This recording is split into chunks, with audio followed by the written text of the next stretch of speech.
नमो भगवते वासुदेवाय नमो नमः। ब्रह्मानंदं परम सुखदं कैवल्यं ज्ञानमूर्ते। એમાં શું લઈ લેવું તો એને કયો સ્વાર્થ હતો? તો એ બિલકુલ નિર્મોહ પ્રેમ ન કહેવાય, પણ જ્યાં સુધી પ્રેમ પ્રેમ તમે ક્યાં પોકારો દેખો પ્રેમ કે દેશા, કહા તલબ સે દેખ તપાસી કોઈ કરે શબ્દ ઉપદેશા. હેત ગાંઠ બિન જાન અવસ્થા ભીતરમાં હી ભાળો, તન મન જોબન ભસ્મ કરી એક બ્રહ્મગન પર જાળો. જ્યાં સુધી મને તમારા દેહમાં, તમને મારા દેહમાં પ્રેમ છે ત્યાં સુધી પ્રેમ નથી, હેતની ગાંઠો છે. અને એ હેતની ગાંઠોથી તો જન્મ મરણ થાય છે. એના સાક્ષી આ ભાગવત છે. એના સાક્ષી હમણાં આપણે જોઈએ જેની કથા ચાલી રહી છે તે ભરત રાજા છે.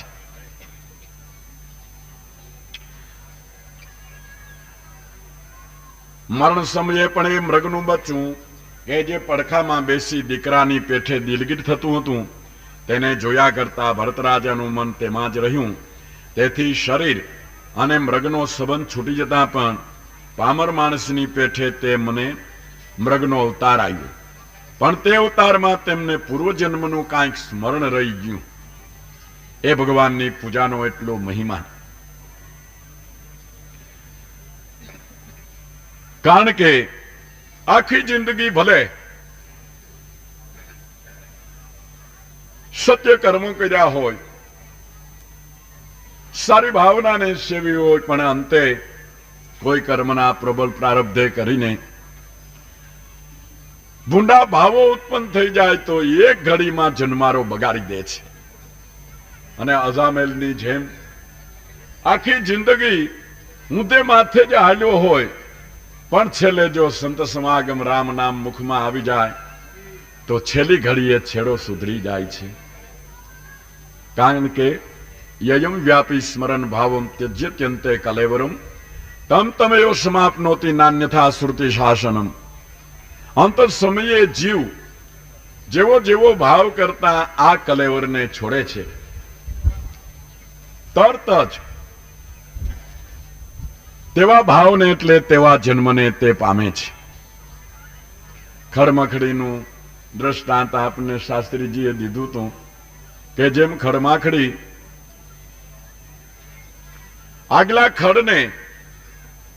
આગળના ખડને પકડ્યા પછી જ પાછલા પગ બીજા ખડ ઉપરથી ઉપાડે છે.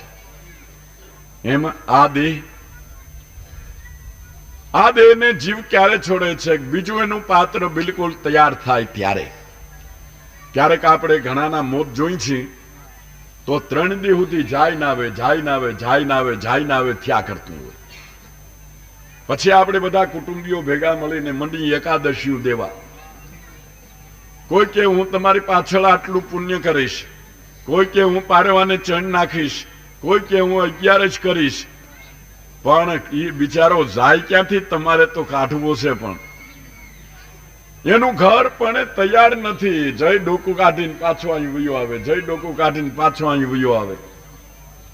જ્યારે માતાના ઉદરથી ગમે તે યોનિમાં એનો બંગલો ઘડાઈને બહાર નીકળે ત્યારે ત્યાં જઈને તે વાસો કરે છે. એક ક્ષણ પણ આત્મા દેહ વિના રહી શકતો નથી.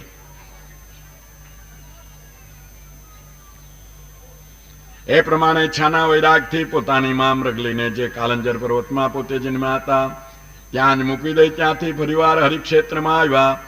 એ ક્ષેત્રમાં શાંત સ્વભાવવાળા ઘણા મુનિજનો પ્રેમથી રહે છે. પુલત્સ અને પુલ મુનિના ત્યાં આશ્રમ છે અને શાલના વૃક્ષો ઉપરથી ત્યાંનું ગામ શાલિગ્રામ એવા નામથી પણ ઓળખાય છે. ભરત રાજાને ખબર પડી કે આ એક ભૂલને ખાતર મારે હરણનો દેહ લેવો પડ્યો છે, પણ હું રાજા ભરત છું એ ભાન રહી ગઈ. આ દેહના પ્રારબ્ધો ખપાવવાને માટે પાછા હરિક્ષેત્રમાં આવ્યા. કોઈ પણનો સંગ ન કરવો આવો નિશ્ચય કરી નાખ્યો. ભગવાનના સ્મરણનું ધ્યાન કરતા ગંડકી નદીની માલિકોર પોતે આ દેહને છોડી દીધો. यदि श्रीमन महापुराण भागवत पंचम स्कंद अष्टमोध्याय संपूर्ण बोलो श्री गिरिराज धरन की जय। सुखदेव जी कहे પછી શ્રમ દમ તપ વેદાધ્યન દાન સંતોષ સહન કરનારપણું નમ્રતા કર્મ કરવાની વિદ્યા દેહાદિકથી ભિન્ન રહીને આત્મા ભોગતા છે એવું જ્ઞાન અને ધર્મ સંપત્તિના આનંદવાળો અંગીરાના કુળમાં ઉત્તમ એક બ્રાહ્મણ હતો. તેને મોટી સ્ત્રીમાં પોતાના સરખા જ શાસ્ત્રાભ્યાસ શીલ આચાર રૂપ અને ઉદારતા વાળા 9 દીકરા આવ્યા અને નાની સ્ત્રીમાં એક જોડલું આવ્યું. એ જોડલામાં જે પુત્ર હતો તે આ રાજા ભરતનો અવતાર હતો. એ ભરત પહેલા જન્મમાં મહાવૈષ્ણવ ચક્રવર્તી રાજા હતા, બીજા જન્મમાં મૃગ થયા હતા અને ત્રીજા અને છેલ્લા જે ગણો તે જન્મમાં મૃગનું શરીર છોડી બ્રાહ્મણ બન્યા હતા. બ્રાહ્મણના અવતારમાં પોતાના સંબંધીઓના સંગથી પણ બહુ જ બીતા હતા. કારણ કે એકવાર દૂધથી દાજી ગયા પછી છાશે ફૂંકીને પીએ ને વિના કારણે બંધના એટલું 3 અવતારોનું છેટું પડી ગયું. એટલે આજી વખતે તો બહુ સાવધાન રહેવું. એવી રીતે જીવન જીવે છે ગાંડાને જળની જેમ. કોઈની સાથે બોલવું નહીં, ચાલવું નહીં, સંબંધ નહીં અને જોનારને ગાંડા જેવું જીવન લાગે. કોઈના સંગનું બંધન થાય એવી શંકાથી લોકોને પોતાનું સ્વરૂપ ઉન્માદ જળ આંધળું બહેરું દેખાડતા હતા.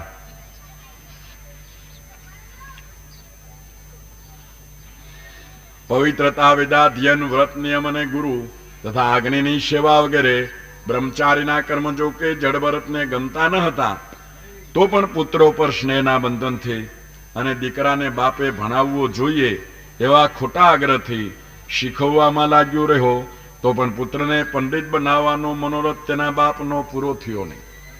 કારણ કે આને પંડિતપણું પણ જોતું નહોતું. કારણ કે એ એક લપટણું છે. પંડિતાય પ્રાપ્ત થાય તેથી જો ભગવાનમાં ધ્યાન હોય, ભક્તિ હોય તો પંડિતપણું બરાબર છે. નંતર પંડિતપણું પણ બોજારૂપ છે. ગાંચી એક ઘાણી હાકે અને જે તેલ તૈયાર કરે એ દુકાનના ટીપડામાં નાખી અને તેલની દુકાન પણ ચલાવે. એટલે ઘાણી કોઠો પાછળ અને મોઢાગળ દુકાન, એક જ જણો ઘાણી પણ સાચવે ને દુકાન પણ સાચવે.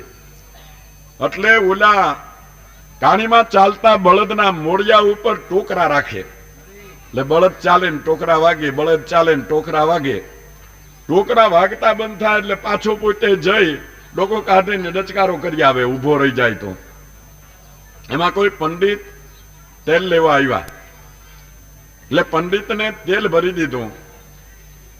પંડિતે જોયું, હે શેઠ, તમે આ બળદને મોડીએ ટોકરા શું કેમ બાંધ્યા છે? કે ભાઈ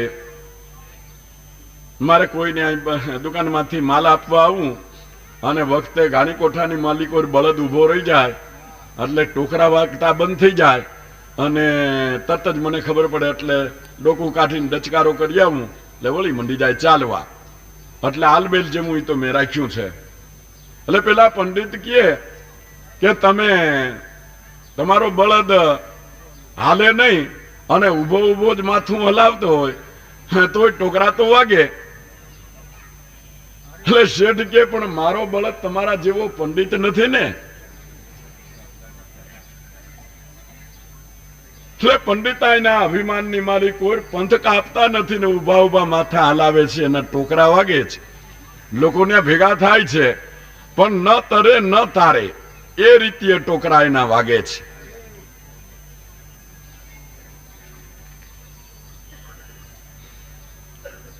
પવિત્રતા વેદાધ્યન વ્રત નિયમ અને ગુરુ તથા અગ્નિની સેવા વગેરે બ્રહ્મચારીના કર્મ જો કે જડભરતને ગમતા ન હતા તો પણ પરાણી તેનો બાપ કરાવતો હતો.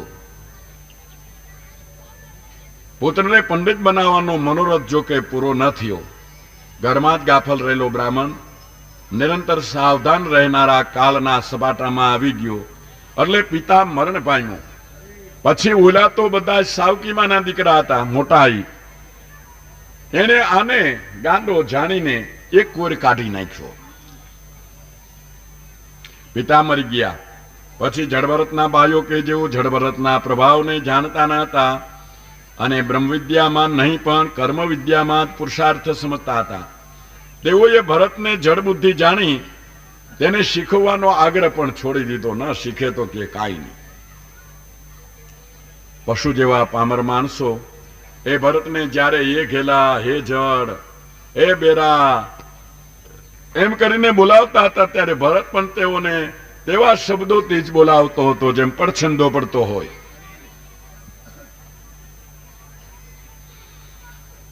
કોઈ માણસ તેમની પાસે પોતાનું કામ કરાવતા તો પણ પરા ઈચ્છાથી તે કરતા હતા.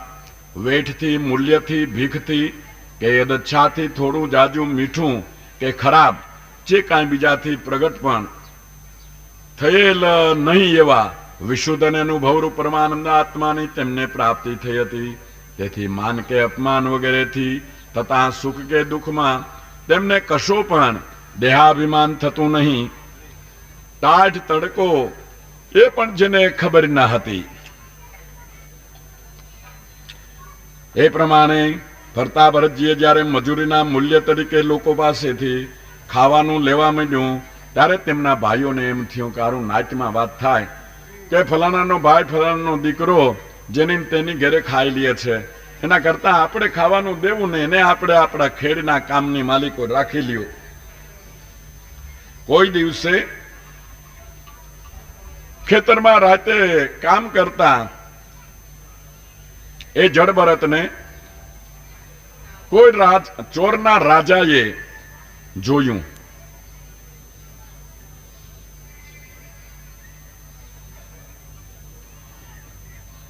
જોતાની સાથે પામર માણસ ભરતને જ્યારે ટાટ તડકો, વાયુ, વરસાદના વાદળથી રહેતા હતા, અંગો પુષ્ટ અને મજબૂત હતા. ધરતી ઉપર સ્વાર્થી મર્દન નહીં કરવાથી, નહીં નાવાથી લાગી ગયેલી ધૂળને લીધે, નહીં સાફ કરેલા મણીના જેવા તેજસ્વી હતા. આ પ્રમાણે ભરતજીએ મજૂરીના મૂલ્ય તરીકે લોકો પાસેથી ખાવાનું લેવા માંડ્યું ત્યારે તેમના ભાઈઓએ તેમને આહારની લાલચ આપી ચોખાના ખેતરમાં ક્યારાનું કામ કરવા રાખ્યા. તો તે પણ કરે છે, પરંતુ અહીં ગારો નાખવાથી ક્યારો સરખો થશે, અહીં ગારો કાઢી નાખતા વિષમ થઈ જશે, તેમજ ન્યૂન કે અધિક થઈ જશે એવી તેને કાંઈ ખબર નથી. ચોખાની કણકી, ખોળ, ફોતરા, સડેલ અડદ અને બળેલા અન્ન વગેરે જે કાંઈ ભાઈઓ આપે તેને અમૃત જેવું માનીને ખાઈ લે છે.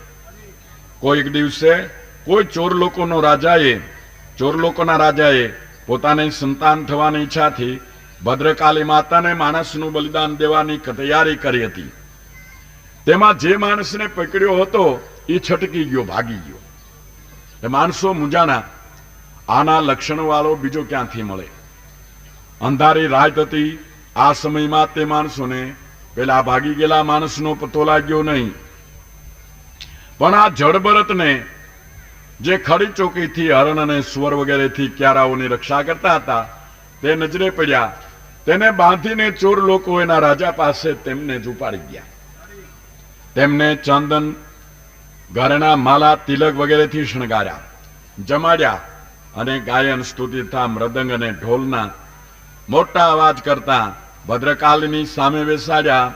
ધોબ, દીપ, ફૂલ, શાલ, કોપલિયા, જવારા, ફળ વગેરે નૈવેદ્ય થઈ ચૂક્યા પછી રાજાના ગોરે એ પુરુષ પશુના લોહીરૂપ આ સૌથી ભદ્રકાલીને તૃપ્ત કરવા સારું દેવીના મંત્રથી મંત્રેલી અને મહાવિકરાળ સજાવેલી તરવાર ઉપાડી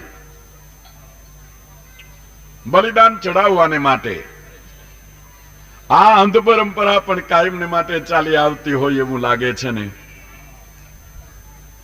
ભગત થયા છે ભવાની કેરા પણ જીવ હિંસામાં રાજી. કર્યા કરમ ભોગવવા પડશે, કોણ પંડિત કોણ કાજી.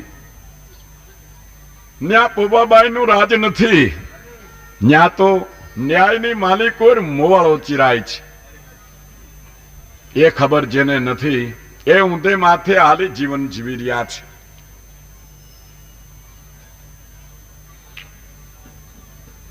એ તરવાર ઉપાડી રજોગુણ ને તમોગુણી સ્વભાવના ધનના મદરૂપે રજોગુણથી છકી ગયેલા, જેમાં ભગવાનનો અંશ છે એવા બ્રાહ્મણના કુલને તુચ્છ ગણી પોતાની મરજી પ્રમાણે અવૈર માર્ગે ચાલનારા અને હિંસાને તો એક રમત જેવી માનનારા એ શુદ્ર લોકો જો કે બ્રહ્મભૂત બ્રહ્મર્ષિના પુત્ર અને સર્વ પ્રાણીઓના મિત્રનો વધ કરવાની હિંસક શાસ્ત્રોમાં પણ રજા આપી નથી, તો પણ તેવાનો વધ કરવાનું અત્યંત દારૂણ કામ કરવાને લાગ્યા. ભદ્રકાળી દેવી પોતાનું શરીર જળભરતના અસહ્ય બ્રહ્મ તેજથી બળવા માંડ્યું. માતાજી બળવા માંડ્યા. ઠેક મારીને હવે હત્યા કરનારના હાથમાંથી તલવાર ઝૂંટી લઈ જેટલા ચોર લોકો ભેગા થયા હતા એ બધાને હણી નાખ્યા. જાણે કાંઈ બન્યું જ નથી એવી સામાન્ય દ્રષ્ટિથી જળભરત તો શાંતપણે એમને ઉભા જ રહ્યા. હે પરીક્ષિત રાજા, મહાવિષ્ણુ પરમહંસોને પોતાનું માથું કપાવવાના સમયમાં પણ જરાય શ્રમ ભ્રમ ન થાય એ વાતમાં મોટું આશ્ચર્ય નથી. આ નજરે જોયું કે ત્યાંથી લેશ માત્ર ડગ્યા નહીં, કેમ કે દેહાદિક જળ પદાર્થોને આત્મા લેખવા રૂપ હૃદયથી મજબૂત ગાંઠ તેઓએ છોડી દીધેલી હોય છે. સર્વ પ્રાણીઓના મિત્ર આત્મા રૂપ વેર રહિત ભગવાનના નિર્ભય ચરણારવિંદના મૂલમાં રહેનારા એ લોકોની સાક્ષાત ભગવાન જ પોતાના સાવધાન કાલરૂપ ચક્રવર્તી અને બીજા પણ તે પદાર્થો તે રક્ષા કરે છે. શ્રીમદ મહાપુરાણ ભાગવત પંચમ સ્કંદોધ્યાય સંપૂર્ણ. બોલો શ્રી ગિરિરાજ ધરન કી જય. સુખદેવજી કહે છે, તે પછી સિંધુ અને સોવિયત દેશનો પતિ રહુગણ રાજા કપિલ મુનિના આશ્રમમાં જતો હતો. ત્યાં વચમાં ઇક્ષુમતી નદીને કાંઠે તે રાજાની પાલખી ઉપાડનારા ભોય લોકો થાકી ગયા. ત્યાં તો રાજા છે, ગમે ને ગમે ત્યાંથી વેઠે પકડી લે. એક ભોય થાકી ગયો, તેના બદલામાં જળભરતને ઉપાડીને જોડી દીધા. જેને સુખ દુઃખ હાનિ લાભ ઇત્યાદિ શેમાંય દ્વંદ્વ ભાસતું નથી એવા મહાવિષ્ણુ ભરતજીએ રાજાની પાલખી ઉપાડી લીધી. પણ માર્ગમાં કોઈ જીવજંત પોતાના પગે ચંપાય છેદાઈ ન જાય એટલા માટે બહુ સંભાળથી ચાલે છે. કીડીની લાઈન આવી, ઠેકડો માર્યો, રાજા પાલખીમાં હલી ગયો. એલા કે સરખા ચાલો. ત્યારે ઓલા ત્રણેય જણા કે છે, મહારાજા અમે તો સરખા ચાલીએ છીએ, પણ હમણાં આ ભોયને નવાને જોડ્યો છે એ ઈ સરખો ચાલતો નથી, એની ચાલ બરાબર નથી. રાજા કે ખરી વાત છે, એકનો અપરાધ હોય તે બધાયને નડે ભાઈ. તેના સગળા સોબતીઓને પણ આવે છે. પછી રહુગણ રાજા જો કે વૃદ્ધ લોકોની સેવા કરનાર હતો, તો પણ રજોગુણી અને રાજકીય સ્વભાવને લીધે જરા ક્રોધ સહિત બલાત્કારમાં આવી જાય. એ જળભરત કે જેનું તેજ રાખમાં ભરેલી અગ્નિની પેઠે સ્પષ્ટ દેખાતું ન હતું, તેમને આ પ્રમાણે મશ્કરીમાં કહેવા લાગ્યો, અહો હે ભાઈ, અફસોસ છે, તું નક્કી બહુ થાકી રહ્યો લાગેસ કા? ઘણી વખત ત્યાં તે પાલખી ઉપાડી છે ને. આ તારા મિત્ર સોબતીઓ કાંઈ તારા જેવા નથી. એવી રીતે રહુગણની ઘણી મશ્કરી કરી, તો પણ તે જળભરતને પોતાના છેલ્લા દેહરૂપ ખોટું ઓઠું કે જે પાંચ ભૂત ઇન્દ્રિય કર્મ અને અંતકરણ રૂપ માયાના પદાર્થથી બનેલું છે તેમાં હું ને મારું એવી ખોટી પ્રતીતિ હતી નહીં. એટલે એ જાણતો હતો કે આ જે કાંઈ કહે છે તે બાળકની જેમ અજ્ઞાન અવસ્થાની માલિકોર જ બકે છે. જેમાં આપણી આ સભાની માલિકોર કોઈનું નામ હાલે માલ નથી, ખરું ને? સભાને કાંઠે આવીને કોઈ હાલે માલને મંડે ગાયો દેવા તો આપણે એ કઈ હલીએ ખરા? આપણે ખબર છે કે આપણે હાલે માલ નથી, આ તો હાલે માલ ને કીએ છે. એમ નાનો કીએ, મોટો કીએ, દુર્બળ કીએ, જાડો કીએ, પાતળો કીએ, ઈ હું નથી, ઈ તો દેહ છે. અને હું છું તેને આ રહુગણ રાજા ઓળખતો નથી, એને દેખતોય નથી. તો પછી આ મશ્કરી મને લાગુ પડે છે એમ મારે શા માટે માનવું જોઈએ? પણ ફરતા કાચ રીસા તણા પૂર્યું શ્વાન તે ઘરમાં ભસી ભસીને મરે ભયથી સમજે નહીં નિજ છાંય. ચારે દિવાલોને અરીસાના કાચથી મઢી લીધી હોય ને એની માલિક કોઈ કૂતરાને પૂરી દો, ચારે કોઈ કૂતરા દેખે, બસે એનો પડછંદો પડે, ભસી ભસીને મરી જાય. પણ આ મારો પડછાયો છે એમ જાણતો નથી, તો તરતો તરત કામથી, ક્રોધથી, લોભથી, મોહથી મુક્ત થઈ જાય. પણ જો જેમાં સાધુનો કૂતર્યો કાયમને માટે પૂજા કરવા બેઠે એટલે ઓલો ભેગો બેસે, પોતે તિલક કરીને અરીસામાં જોવે, એમ પોતાના કૂતરાને પણ તિલક કરાવી અને અરીસો દેખાડે. આવો લાંબો અભ્યાસ થઈ ગયો એટલે એને ખબર પડી ગઈ કે આમાં જે દેખાય છે તે મારું પોતાનું રૂપ છે, બીજો કોઈ નથી. એમ સંત સમાગમની માલિકો જતા દિલ કર દર્પણ, મન કરી મુખડું, સ્વરૂપ જોઈ લે એમાં અંદર તારું. મન કા માન્યા મેરા મીમા નજરે ચડે છે, ઈ મૂર્તિ કા કરી લે દીદારું. તો અવર ઈશા મિલાઈ જાય મન થકી, નૂરતે ને સુરતે નિર્ધાર્યું, દાસ દયાનંદ બ્રહ્માનંદ ચરણે ભજન કરી લે સદગુરુનું પ્યારું. તો પછી એનું ભસવાનું મટી જાય. એમ જળભરતનું ભસવાનું મટી ગયું છે, એને તો હસવું આવ્યું. એમ કરતા પાલખી મંદિર પાસે જઈને ઉતારી. જળભરત ત્યાં બેઠા, રાજા દર્શન કરી અને બહાર આવ્યા. ત્યારે જળભરતને જરા કહેવાનો વિચાર થયો કે હે રાજા, શિવની કાંધ ઉપર બેસીને તું શિવના દર્શન કરવા જાસ, એ શિવ તને કોઈ દી ફળીભૂત થાય જ ક્યાંથી? સડેરાટ અંજવાળું થઈ ગયું, ચમકારો થઈ ગયો. આહા, આ કોણ? અરર, એની પાસે મેં પાલખી ઉપડાવી. આ શું પોતે જ કપિલ દેવજી હશે? આ વેશની માલિક ગુરુ દત્તાત્રેય હશે? એકદમ પગમાં પડી માફી માગી. બે જણાનો સંવાદ થયો, જળભરત અને રહુગણ રાજાનો. હે રાજા, તે જે કહ્યું તે પ્રમાણે જ છે, એમાં કાંઈ તે મારી મશ્કરી કરી નથી. જો ભાર નામનો કોઈ પદાર્થ તું મને દેખાય, ભાર નામની વસ્તુ શું છે તે વળી ઉપાડનારા દેહને લાગતો હોય અને તેની સાથે મારે કશો સંબંધ હોય તો તે મારી મશ્કરી કરી છે એમ હું સમજું. પણ આમાં પગની માથે ગોઠણ છે, ગોઠણ માથે જાંગ છે, જાંગ માથે કૈડ છે, કૈડ માથે પીઠ છે, ખભા છે, માથે મસ્તક છે. આમાંથી કયા ભાગને ભાર લાગે છે? ભાર નામની વસ્તુ સિદ્ધ થતી નથી અને કોને ભાર લાગે છે એ પણ સિદ્ધ થતું નથી. આત્માને પુષ્ટ છો એમ તો મૂર્ખ લોકો જ કહે, કેમ કે પાંચ મહાભૂતના સમૂહરૂપ દેહ જ પુષ્ટ હોય છે, પણ આત્મા કદી પુષ્ટ હોતો નથી. માટે દેહ જ પુષ્ટ છે એમ, પણ હું પુષ્ટ નથી. જાડાપણું, દુબળાપણું, વ્યાધિ, આધિ, ક્ષુધા, તૃષા, ભય, કજિયો, ઈચ્છા, જરા, નિદ્રા, મૈથુન, ક્રોધ, અહંકારથી થતો મદ અને શોક, એ સગળું જે ધણી દેહની સાથે જન્મેલો હોય ને તેને લેવા દેવા હોય. હું દેહ સાથે જન્મો નથી. દેહ જન્મતા તું નહીં જન્મતા, દેહ મરતા તું નહીં મરતા. દેહ અનાતમ, તું હે આતમ, ખોટા સંકલ્પ ક્યું કરતા? એટલે તારા કોઈ શબ્દોની સાથે મારે કશી લેવા દેવા નથી. સુખદેવજી કહે, સ્વભાવથી જ શાંત અને દેહાભિમાન કરાવનારી અવિદ્યાથી મુક્ત બનેલા જળભરત કે જે સુખ દુઃખાદિકને ભોગવી લઈને પ્રારબ્ધ કર્મનો ક્ષય કરતા હતા, તે એ પ્રમાણે ભાષણથી રહુગણે કહેલી સગળી વિક્રોક્તિના ઉત્તર આપી પ્રથમની પેઠે જ પાલખી ઉપાડી વળી ચાલવા લાગ્યા.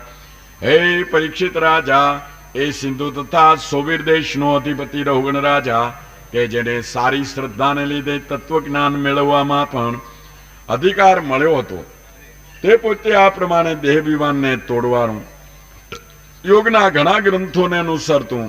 જળભરતનું વચન સાંભળી તુરત જ પાલખીમાંથી ઉતરી રાજાપણાનું અભિમાન છૂટી જતા પગમાં પડી ગયો. કાઠું નીકળી જાય ને તો ભાઠું મટે એવું છે. પણ કાઠું કાઢવું બહુ દુર્લભ છે. 20 વર્ષથી આ સંન્યાસ લીધો તો એને પૂછ્યું કે બાબુ કિસી કા દૂધ? રાજપૂત કા દૂધ. ઓય બાપલિયા, હજી મેળવણ નથી પડ્યું ને, દૂધ નથી મટ્યા ત્યાં સુધી ઘી બને ક્યાંથી?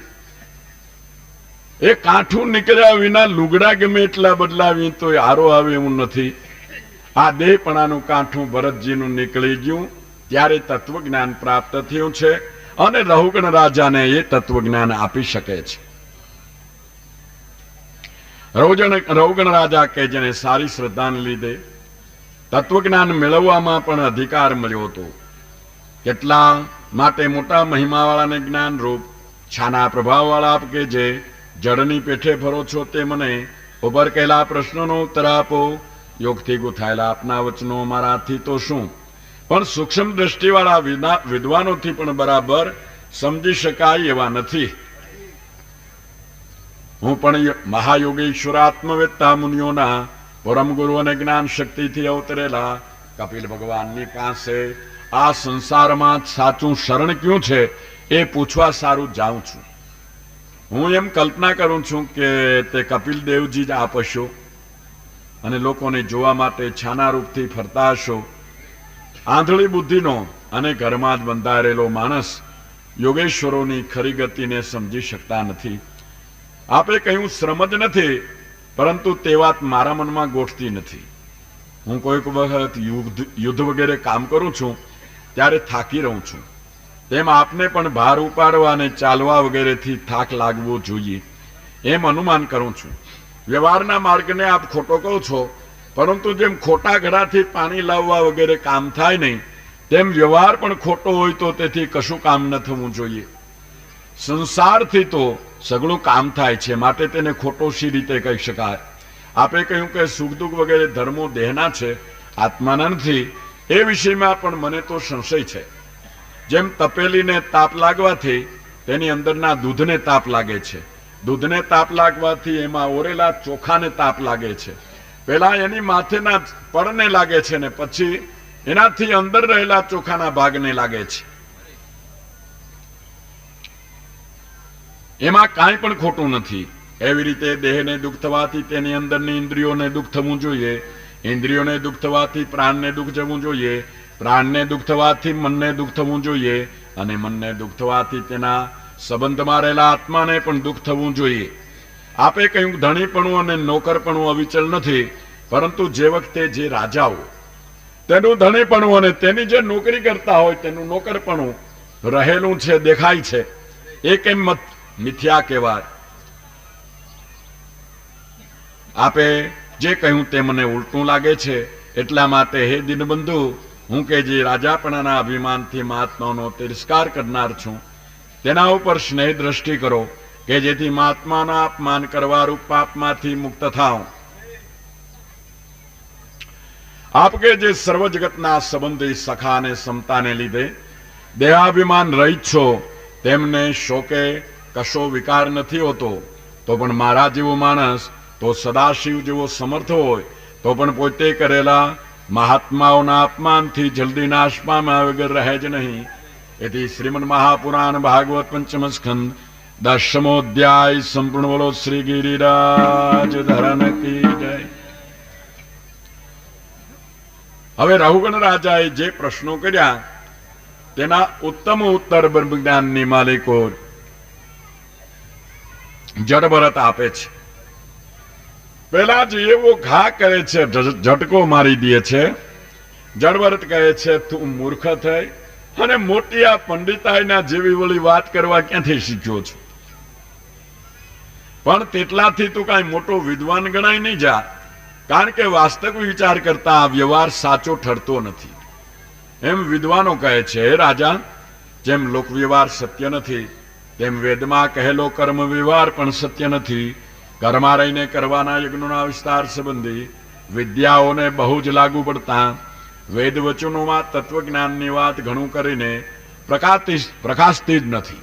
કર્મકાંડના જે પુસ્તકો છે, જે વાતો છે એની માલિકો ક્યાંય બ્રહ્મજ્ઞાનની વાત પ્રકાશતી નથી. અને બ્રહ્મજ્ઞાન એમાં આવતું નથી. તત્વજ્ઞાન હિંસાદિક દોષોથી રહિત છે અને કર્મકાંડની વિદ્યામાં હિંસાદિક દોષો રહેલા છે.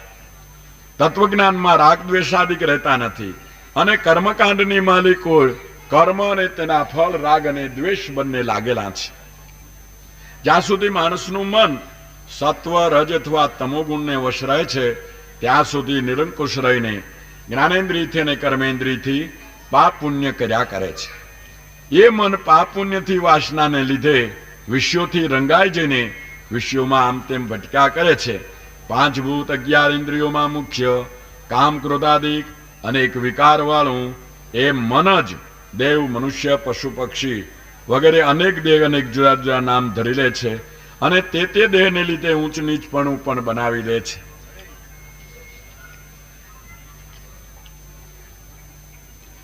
મન વિષયોમાં લાગ્યું હોય તો જીવને જન્મનાદિક દુઃખ આવે છે અને તે જ મન જો વિષયોથી પરામુખ બની અને પોતાના કર્તા સ્વરૂપની માલિકો લાગી જાય તો એ જ મન મોક્ષ આપે છે.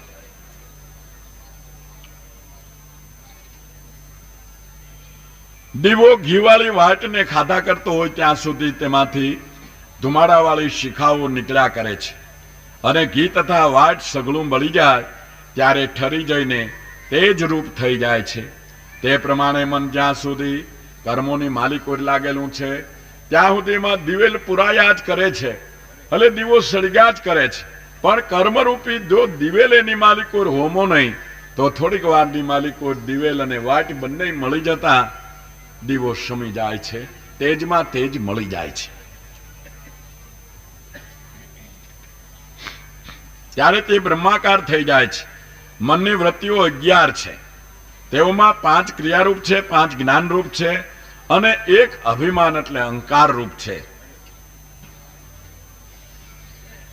કેટલાક વિદ્વાનો એમ પણ કહે છે કે અહંકાર નામે મનની એક 12મી પણ વૃત્તિ કહેવાય છે. હવે એ વૃત્તિઓ સાથી પેદા થાય છે એમ વિચાર કરીએ તો જીવમાંથી પેદા થવી ઘટતી નથી, કેમ કે જીવ નિર્વિકાર છે. વળી પોતે પોતામાં પરસ્પરમાંથી પણ પેદા થવી ઘટતી નથી, કેમ કે એમ માનવામાં અન્યોન્ય આશ્રયનો દોષ આવે છે. તેમ પોતે પોતાથી પેદા થવી પણ ઘટતી નથી, કેમ કે તેમ થવામાં આત્માશ્રય દોષ આવે છે. એવી રીતે કોઈ પ્રકારથી પણ એ વૃત્તિઓની ઉત્પત્તિનું નિરૂપણ થઈ શકતું નથી, માટે તે વૃત્તિઓ ખોટી જ છે એમ નિશ્ચય કરી શકાય છે. આ ઝાંઝવાનું જળ આવડો મોટો સમુદ્ર દેખાય છે, પણ એ જળ ક્યાંથી આવ્યું એનો પત્તો લાગે છે? ન્યા જાવ તો એ જડે છે ખરું, પગના તળિયા ભીના થતા નથી. એમ જે વૃત્તિઓ કહેવામાં આવી તે ખરેખર સત્ય નથી. જો સત્ય હોય તો તેની ઉત્પત્તિ સ્થિતિ સામે દેખાવી જોઈએ, પણ તેવું બનતું નથી. જે આત્મા છે તે જ પુરાણ પુરુષ સ્વયં પ્રકાશ અસન્મા અને સર્વના સ્વામી સાક્ષાત પરબ્રહ્મ છે. ભગવાન નારાયણ ને વાસુદેવ પણ એ જ છે.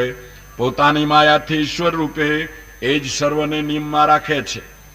જેમ વાયુ પ્રાણ રૂપથી પ્રવેશ કરી સ્થાવર અને જંગમને નિયમમાં રાખે છે, તેમ ક્ષેત્રજ્ઞ ભગવાન વાસુદેવ પણ આત્મા સ્વરૂપથી પ્રવેશ કરી વિશ્વને નિયમમાં રાખે છે.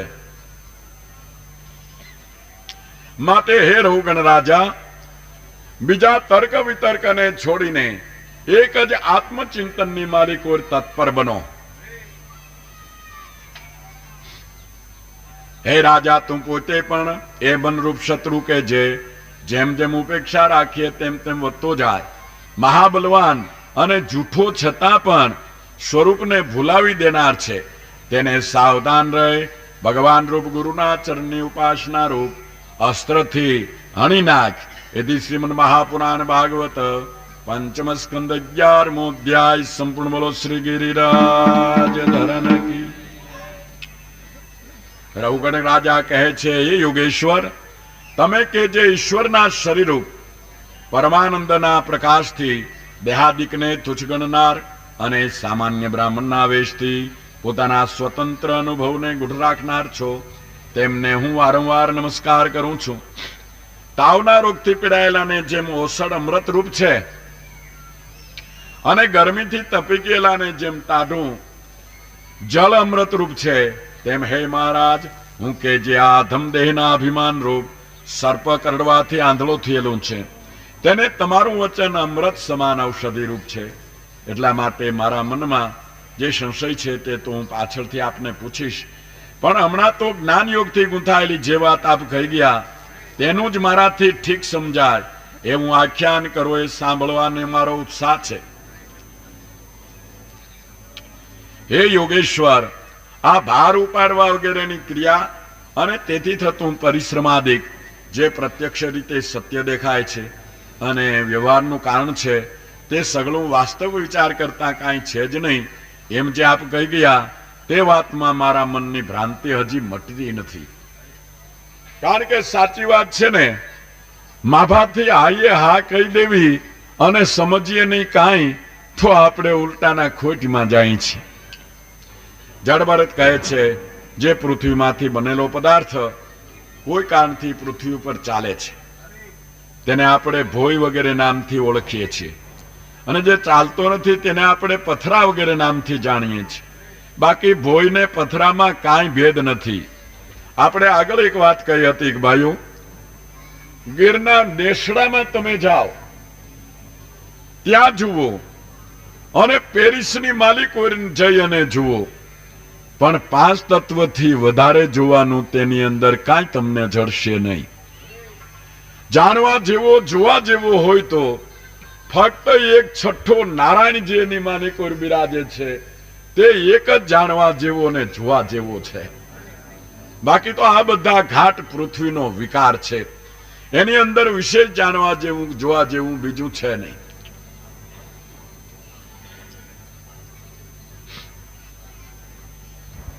જડભરત કહે છે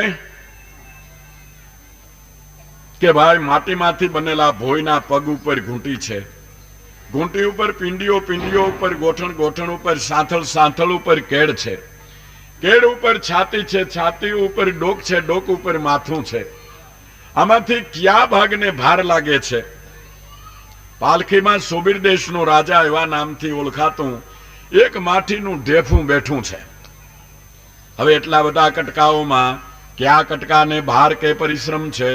જો કટકા વગરનો એક જ પદાર્થ હોય તો આપણે તેને ભાર કે પરિશ્રમ લાગવાનું માનીએ, પરંતુ કટકાઓને છોડી દેતા શરીર નામનો કોઈ પદાર્થ પણ રહેતો નથી.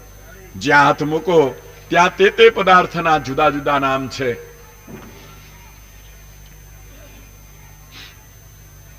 આ ઉપરથી અંતે પૃથ્વી સત્ય છે માનવું નહીં, કેમ કે વાસ્તવિક વિચાર કરતા પૃથ્વી પણ મિથ્યા ઠરે છે. પૃથ્વી પોતાના કારણરૂપ સૂક્ષ્મ પરમાણુમાં લઈ પામે છે, તે પરમાણુ સિવાય પૃથ્વી કાંઈ પણ પદાર્થ નથી. અને પરમાણુઓ કે જેઓના સમૂહથી પૃથ્વીની કલ્પના કરી છે અને પૃથ્વીને સિદ્ધ કરવાને સારું જેઓની માત્ર મનથી જ કલ્પના થઈ છે, તેઓ પણ સત્ય નથી. કારણ કે એક એક પંચભૂતમાં એક ભૂત એક માંથી ઉત્પન્ન થતા આવે છે. મૂળ સ્વરૂપે કાયમને માટે એ સ્થિત નથી. 5 જેમાંથી ઉત્પન્ન થાય છે તે એક ઈશ્વર જ નિરંતર સત્ય છે. જડભરત કહે છે આ દુસ્તર પ્રવૃત્તિ માર્ગ માયાએ નાખેલું રજોગુણ, તમોગુણ, સત્વગુણથી જુદા જુદા વેચાયેલા કર્મોને જ પોતાના કર્તરૂપ જાણતો આ જીવલોકનો સંગ સુખની ઈચ્છાથી, જેમ વાણિયાઓનો સંગ જેમ ધન કમાવાની ઈચ્છાથી વગડામાં ચાલ્યો જતો હોય તેમ ભટકતો ભટકતો સંસાર રૂપિયા વગડામાં ચાલ્યો જાય છે, પરંતુ સુખ પામતો નથી. હે રાજા, જે વાગડામાં ખરાબ નાયક વાળા એ સંઘને 6 ચોર બલાત્કારથી લૂંટી લે છે, નહાર જેમ ઘૂસી જઈને ઘેંટાને ખેંચે તેમ શિયાળિયા ઘૂસી જઈને ગાફલ રહેનારા સંગમાના માણસોને આમ તેમ ખેંચી જાય છે. ઘણી લતા ખડને ઝાંઝવાના કાટી જગ્યામાં ભયંકર ડાંસ અને મચ્છરોથી બાયરે પીડા કરે છે. કોઈ ઠેકાણે એ સંઘ ગંધર્વનગરને સાચું માને છે, કોઈ ઠેકાણે મોટા વેગથી જતા ભૂતના ઉંબડિયાને લેવાનું મન કરે છે. ઉતારાની જગ્યા જલ અને ધનની લાલચથી એ વગડામાં આમથી તેમ અને તેમથી આમ દોડ્યા કરે છે. કોઈ ઠેકાણે આંખોમાં ધૂળ ભરાઈ જતા વિતોળિયા વાળી ઉડેલી ધૂળથી ઢંકાઈ ગયેલી દિશાઓને જાણતો નથી. દેખવામાં નહીં આવતા તમરાઓના અવાજથી કાનને પીડા થાય છે. ઘોડના શબ્દોથી અંતકરણમાં ખેદ થાય છે. ભૂખનો માર્યો અપવિત્ર ઝાડને સેવે છે. કોઈ વખતે ઝાંઝવાના પાણી પીવાને પણ દોડે છે. ખોટા વિષયો એ ઝાંઝવાના જળ છે. કોઈ વખતે પાણી વગરની નદીઓ કે જેમાં પડી જવાથી શરીર ભાંગી જતા તરત દુઃખ થાય અને પાણી પણ મળે નહીં તેઓમાં જાય છે. આલોક અને પરલોકમાં દુઃખદાયી પાખંડોમાં પાછા પડીને સૂકી નદી જેની માલિકોર એક ટીપું પાણી નથી મળે એવા પાખંડ માર્ગની માલિકોર ફસાય છે. કોઈ વખત અન્ન ખૂટી જતા બીજાઓ પાસેથી લેવાની ઈચ્છા કરે છે. પુત્રો અને ભાઈઓ વગેરે પાસેથી એમ મેળવવાની ઈચ્છા રાખે છે. કોઈ વખત દાવાનલને પામી અગ્નિથી તપી જતા અકળાઈ જાય છે. પ્રત્યક્ષ અપરી બોલનારા લોકો અને અધર્મી લોકો ભટકાઈ જાય તો મહાન અગ્નિ પ્રગટ કરી દે છે, એટલે ક્રોધને કરે છે. મૂંઝાય છે ને મૂર્છિત થઈ જાય. કોઈ વખતે ગંધર્વપુરમાં પેસીને સુખિયાની પેઠે થોડી વાર આનંદ માની લે છે. કોઈ ઠેકાણે ચાલતા કાંટાને કાંકરીઓ પગમાં વાગે તેથી પર્વતની ઉપર ચડવાની ઈચ્છા પાર નહીં પડતા કચવાઈ જાય છે. એવી રીતે ચાલતા ચાલતા જ્યાંથી ચાલવાનું શરૂ થયું છે તે ઠેકાણે કોઈ પાછો આવતો નથી અને એ માર્ગના છેડારૂપ જે યોગ છે તેને કોઈ પણ પહોંચતો નથી. જ્યાં સુધી સદગુરુનું શરણ નથી ત્યાં સુધી જે ઘરેથી જીવ આવ્યો છે તે ઘરની તેને ખબર પડતી નથી. પણ સદગુરુ મળ્યા એને એમ કીધું કે જાગરથી જીવાયા છે જે સોય ઘર પાયા. ક્યારે કે ઉલટ સમાયા આત્મા તે અનહદ લક્ષ લાયા. જાગૃત સ્વપ્ન સુષુપ્તિ ઉપર તુર્યા है न्यारा. आ सकलातीत सब में बसत है सोई सदगुरु है हमारा. सोई घर को ले पिछान के तो जमको दंड नहीं भरना. जुग सुखसार निंदका तो પછી કાય સુમર. પણ આ સંસાર વગડાનો જે સંગ ચાલ્યો જાય છે એ જ્યાંથી ઉપડ્યો છે ત્યાંથી પાછો કોઈ આવતું નથી કે છે.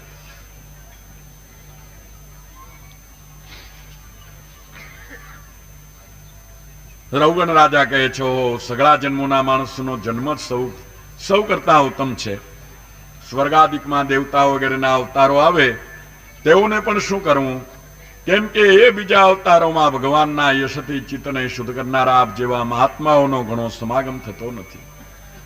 આપણા ચરણારવિંદની રજનું નિરંતર સેવન કરવાથી જેના પાપ મટી ગયા હોય તેને ભગવાનની નિર્મલ ભક્તિ થાય એ કાંઈ આશ્ચર્ય નથી. કેમ કે આપના બે ઘડીવારના સમાગમથી જ મારો વિવેક અવિવેક કે જે કુતર્ક હતો તે સર્વે તર્ક મારા મટી ગયા. સુખદેવજી કહે પરીક્ષિત રાજા એ પ્રમાણે બ્રહ્મવેતા જડભરતે પોતાનું અપમાન કરનારા રૌગણ રાજાને પણ કરુણાથી બ્રહ્મવિદ્યાનો ઉપદેશ કર્યો. રૌગણ રાજાએ મોટી દિનતાથી તેમના ચરણમાં પ્રણામ કર્યા. જડભરત કે જેના અંતકરના સગળા મોજા સ્થિર અને ભરપૂર સમુદ્રને બેઠે શાંતતા તે આ પૃથ્વીમાં ફરવાને લાગ્યા. હે પરીક્ષિત રાજા એ પ્રમાણે ભગવાનના ભક્તોનો આશ્રય કરવાથી દેહનો અહંકાર તુરત મટ્યા વગર રહેતો જ નથી. પરીક્ષિત રાજા પૂછે છે કે મહારાજ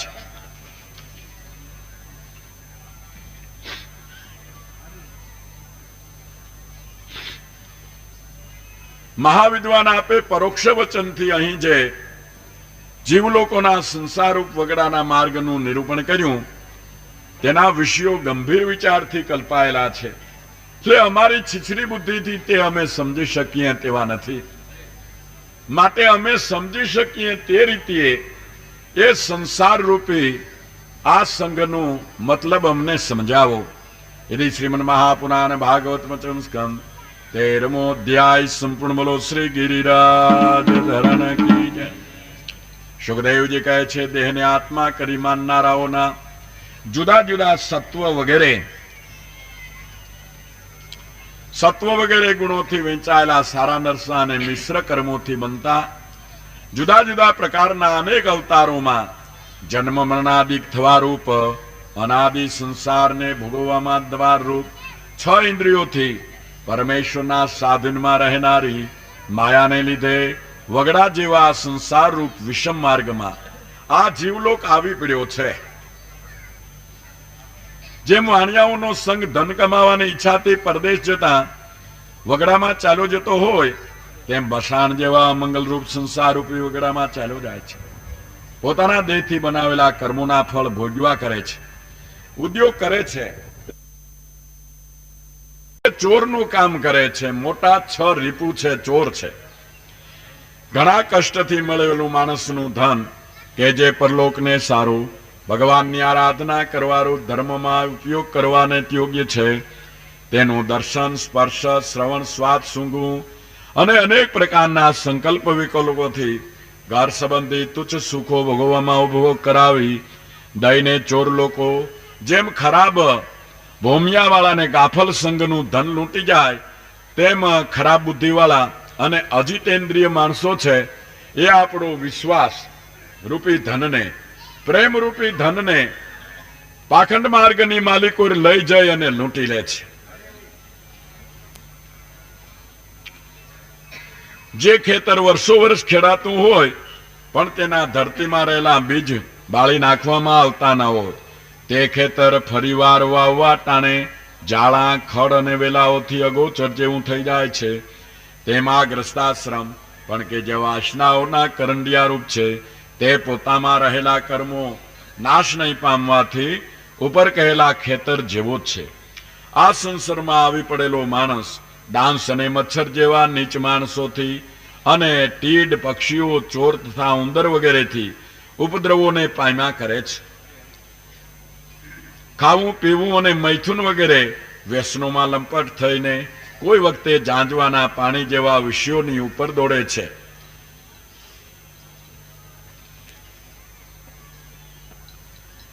કોઈ વખતે વિટોળિયા વાયુ જેવી સ્ત્રીના પ્રસંગમાં આવે છે ત્યારે તે વખતના રજોગુણ રૂપ ધૂળથી પોતે જાણે અંધકારમય થઈ ગયો હોય તેમ મર્યાદાને લોપી દે છે. આંખોમાં ને બુદ્ધિમાં રજોગુણ રૂપ ધૂળ ભરાયો હોય છે. તેથી દિશાઓના દેવતાઓ કે જેઓ સારા નરસા કર્મના સાક્ષી છે તેઓને પણ દેખતો કે જાણતો નથી. કોઈ વખતે મનમાં વિષયો વ્યર્થ છે એવું એકવાર આવી જાય છે તો પણ દેહના અભિમાનને લીધે તે સ્મરણ પાછું નહીં રહેતા જાંજવાના પાણી જેવા તે વિષયોની ઉપર જ વળી ભૂલથી દોડે છે. કોઈ વખતે નીચ લોકોના પ્રસંગથી ઠગાઈને પાણી વગરની નદીઓમાં પડવાની પેઠે બંને તરફથી દુઃખદાયી પાખંડ ધર્મમાં મળે છે. જ્યારે બીજાને હરકત કરતા પણ પોતાને અન્ન મળતું નથી ત્યારે બાપને દીકરાઓને અથવા તેઓની કોઈ તુચ્છ જેવી પણ મિલકત જેઓની પાસે રહેલી હોય તેઓને હરકત કરે છે. અરે તેવી વસ્તુને માટે મારી પણ નાખે છે. કોઈ વખતે મનોરથથી પ્રાપ્ત થયેલા બાપ દાદા વગેરે ખોટા પદાર્થોને સાચા માની સ્વપ્નના આનંદનો અનુભવ કરે છે.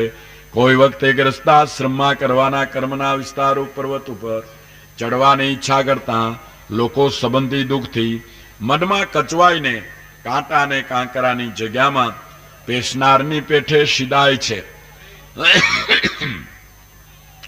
કોઈ વખતે દુર્જન રૂપ ઘાતકી પ્રાણીઓ જ્યારે ગર્વરૂપ દાઢ ભાંગી નાખે ત્યારે ક્ષણ માત્ર પણ નિદ્રા આવતી નથી અને મનમાં વ્યથાને લીધે જ્ઞાન ક્ષય પામતા આંધળાની પેઠે ઊંડી ખાડીમાં પડે છે. આ સંસારરૂપ માર્ગમાં તથા બીજી પણ સુખ દુઃખ રાગ દ્વેષ ભય અભિમાન પ્રમાદ ગેલાપણું શોક મોહ લોભ મત્સર ઈર્ષા અપમાન ભૂખ તરસ મનની પીડા દેહની પીડા જન્મ જરા ને મરણ વગેરે અડચણો તો અપરંપાર આ સંઘની માલિકો આવે જ છે. ત્યારે ઘણો જ વ્યાકુળ થાય છે. કોઈ વ્યક્તિ ઈશ્વરનું કાલચક્ર પરમાણુ કાલથી શરૂ થાય છે અને બ્રહ્માના 2 પરાર્ધે પૂરું થાય છે. અવસ્થાઓના ફેરફાર કરી બ્રહ્માથી તે છેક ખડના થુમડા સુધી અશક્ત પ્રાણીઓને મોટા વેગથી તે તાણ્યું જાય છે. કોઈ વખતે રોગાદિક થતા ટાઢ અને વાયુ વગેરે શરીરથી બીજાથી કે દેવગતિ થયેલા અનેક દુઃખોનું નિવારણ કરવામાં અશક્ત થઈને અનેક પ્રકારની પીડાથી મૂંઝાઈને બેસી રહે છે. એ પ્રમાણે એકબીજાના ધનની લેવદેવના સંબંધની તે વેર વધી જાય તો પણ આગલી વાસનાથી પરસ્પરમાં લેવદેવ કરવાનું પણ છોડતો નથી. આ સંસાર માર્ગમાં અનેક પ્રકારના ક્લેશ અને વિઘ્નો નડ્યા કરે છે.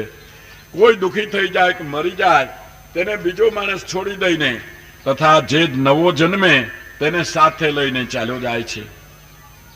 સંસાર કાયમને માટે, ઘર કાયમને માટે, કુટુંબે કાયમને માટે, પણ એમાં મેમ્બરો રોજ બદલાણા કરે છે. ઈ કાયમને માટે નથી.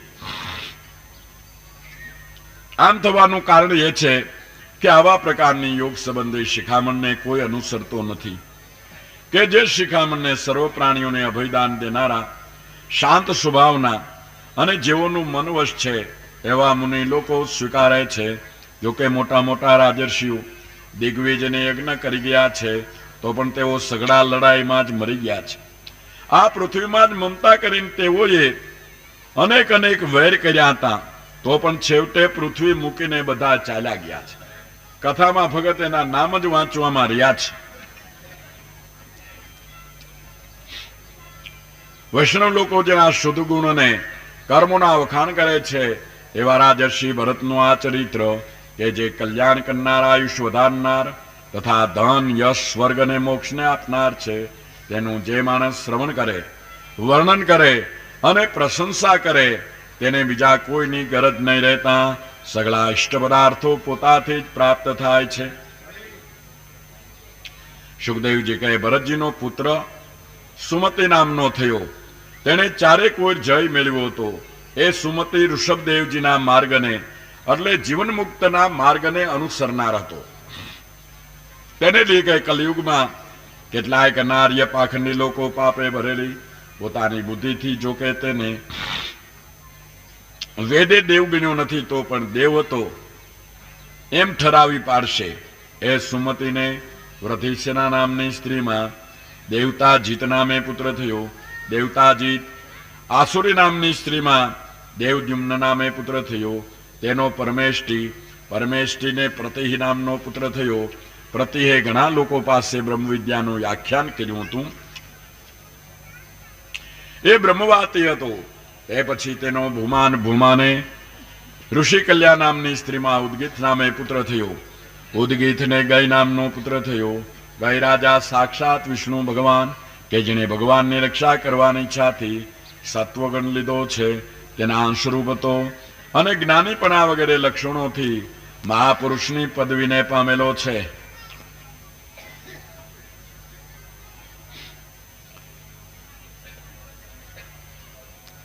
નિષ્કામ હતો તો પણ વેદ અને તેણે કરેલા કર્મો તેને જોઈતી વસ્તુઓ પૂરતા હતા. યુદ્ધમાં બાણથી પૂજેલા રાજાઓ તેને કર દેતા હતા અને પાલનથી તથા દક્ષિણા વગેરેથી પૂજેલા બ્રાહ્મણો પરલોકમાં પોતાને મળવામાં સત્કર્મના ફળ તેને છઠ્ઠો ભાગ આપતા.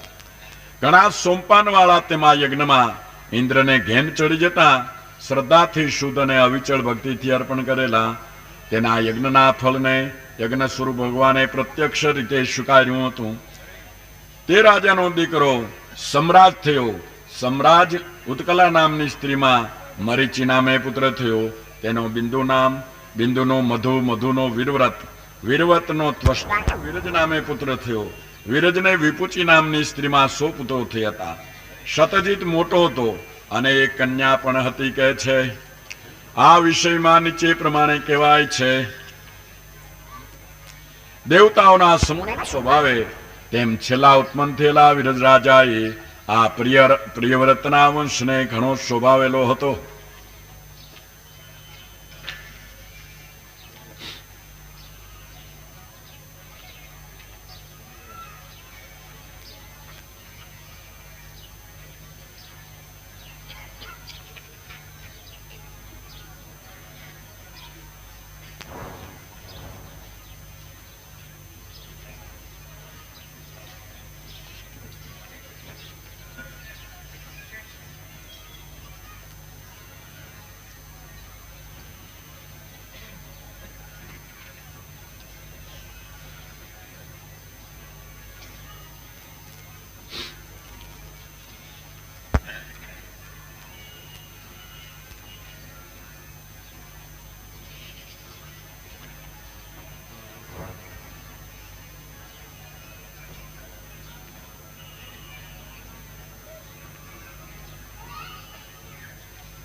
રાજા પૂછે છે ભગવાન સૂર્યનારાયણ કે જે ધ્રુવને ને મેરુને જમણી કોર રાખી ફર્યા કરે છે તેમનું રાશિઓની સામે પોતાથી મેરુ અને ધ્રુવ ડાબી કોર રહે એવી રીતનું પણ ચાલવું એક પ્રકારે છે. એમ આપ આગળ કહ્યા તો એ પરસ્પર વિરુદ્ધ વાતને અમે શી રીતે ધારી શકીએ? તમે બ્રહ્મજ્ઞાની પુરુષ છો, તેમ જગતના આ સંચાલનને પણ જાણો છો. સુખદેવજી કહે છે જેમ કુંભારના ચાકડા પર ચાલતા કીડી વગેરે પ્રાણીઓ એ ફરતા ચાકડાની સાથે ફરતા હોય તો પણ તેઓની ગતિ જુદી જ છે, કેમ કે ચાકડાના એક એક ભાગને મૂકીને બીજા બીજા ભાગોમાં પણ તેઓ આવેલા જોવામાં આવે છે. એવી રીતે નક્ષત્રની રાશિઓથી જણાયેલું કાલચક્ર કે જે ધ્રુવને ને મેરુને જમણી કોર રાખી દોડ્યા કરે છે, તેની સાથે તેમાં રહેનારા સૂર્યાદિ ગ્રહો જો કે ફર્યા કરે છે તો પણ એ ગ્રહોની ગતિ જુદી જ છે, કેમ કે બાલચક્રના એક એક ભાગને મૂકીને બીજા નક્ષત્રમાં ને બીજી રાશિમાં તેઓ આવેલા જોવામાં આવે છે. એટલે કાલચક્રની ગતિથી તેઓને મેરુ તથા ધ્રુવ જમણી કોર રહે છે. ચાલ્યા આવવાથી તેઓને મેરુ તથા ધ્રુવ ડાબી કોર રહે છે. તે આ વિદ્વાનોએ વેદ દ્વારા જાણવા ઈચ્છતા ભગવાન સૂર્યનારાયણની વાત કહેલી છે. સ્વર્ગ અને પૃથ્વીના વચમાં જે અંતરિક્ષ છે તેની અંદર આ કાલચક્ર રહેલા લોકોના આત્માએ સૂર્ય વર્ષના અવયવ રૂપ અને રાશિઓના ઉપરથી જેઓના નામ પડેલા છે એવા 12 મહિનાને ભોગવે છે. 2 પખવાડિયાનો જે મહિનો જ ગણાય તે ચંદ્રમાના હિસાબ ઉપરથી આપણું વર્ષ જે ગણાય છે તે ચંદ્રમાને હિસાબે ગણાય છે. સૂર્ય જેટલા કાળમાં આકાશના અર્ધા ભાગને ફરવે કાપે છે તે અયન કહેવાય છે. સ્વર્ગ તથા પૃથ્વીના મંડળની વચ્ચે રહેલા આખા આકાશના મંડળમાં જેટલા કાળમાં ફરી લે છે તેટલા કાળને વર્ષ એવા નામથી ગણાય છે. સૂર્ય એક વર્ષમાં જેટલું ચાલે તેટલું ચંદ્રમાં 2 પખવાડિયામાં ચાલે છે. સૂર્ય જેટલું મહિનામાં ચાલે તેટલું ચંદ્રમાં 2.25 દિવસમાં ચાલે છે, અને સૂર્ય જેટલું પખવાડિયામાં ચાલે તેટલું ચંદ્રમાં 1 દિવસમાં ચાલે છે. કેમ કે ચંદ્રમાની એવી ઉતાવળી અને ઉગ્ર ચાલ છે. 16 કલાવાળા મનોમય અન્નમય અને અમૃતમય એ ચંદ્રમાનો સ્વભાવ. દેવ પિતૃ મનુષ્ય ભૂત પશુ પક્ષી સર્પોલિયા અને લતાઓને તૃપ્તિ અને જીવન આપનારા હોવાથી ચંદ્રમાને સર્વમય કહેવામાં આવે છે, અને ચંદ્રમા અમૃત વરસાવે છે એવી આપણી માન્યતા છે. ભગવાનના પરમપદને પ્રદક્ષિણા તે કાયમને માટે ફર્યા કરે છે. સપ્તર્ષિઓથી ઉપર 13 લાખ યોજનને છેટે લોક પ્રસિદ્ધ એક વિષ્ણુનું પરમપદ છે એમ કહેવાય છે. એ જ્યોતિષ ચક્ર ભગવાનની યોગ ધારણામાં બળદના આકારથી રહેલું છે એમ કેટલાક વિદ્વાનો વર્ણન કરે છે. જ્યોતિષ લોકોને કાયમાં આવે તેવા ગ્રહોની ગતિની વાતો ઘણી લાંબી છે. આપણે તો આપણા ગ્રહોની વાતો કરીએ છીએ કે આકાશમાં રહેલા ગ્રહો કદાચ અસર કરતા હશે. વિદ્વાનો કે તે વાત સાચી હોય, પણ ગ્રહો નડે છે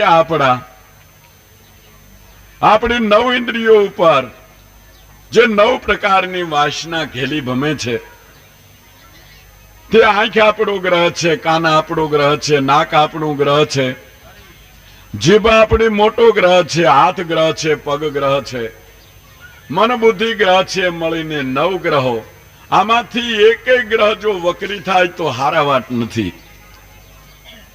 માટે આ ગ્રહ હંચવાય તો શ્વાસ ને ઉશ્વાસ રૂપી સૂર્ય ને ચંદ્ર જે તમારા ઘરમાં રાત અને દિવસ અંજવાળું કરી રહ્યો છે એને ગ્રહણ કરો તો આ 9 ગ્રહ એને ઢોલીએ એના કહેવામાં એના વર્તુળમાં વર્તે છે. જય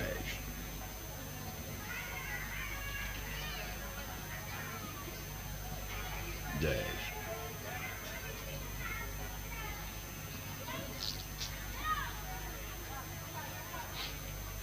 છતાં થોડીક વાત આપણે એ કરવી છે. અભિજીત અને ઉત્તરાષાઢા જમણી તથા ડાબી નાસિકામાં છે. શ્રવણ અને પૂર્વાષાઢા જમણી તથા ડાબી આંખમાં અનુક્રમથી છે. ધનિષ્ઠા અને મૂળ જમણા તથા ડાબા કાનમાં છે.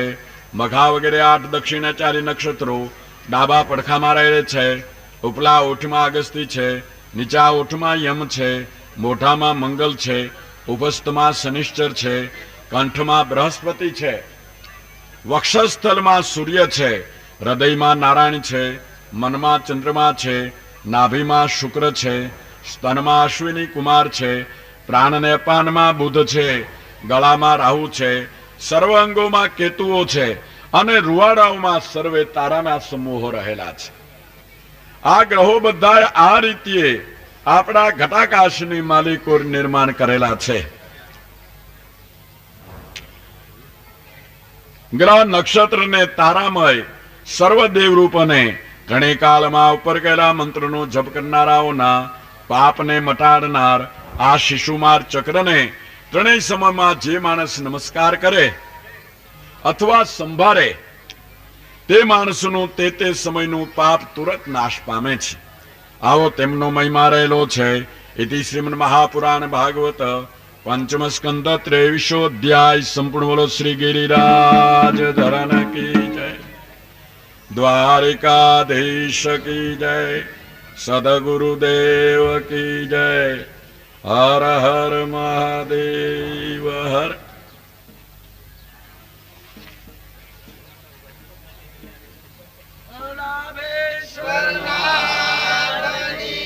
જય જય જય જય જય.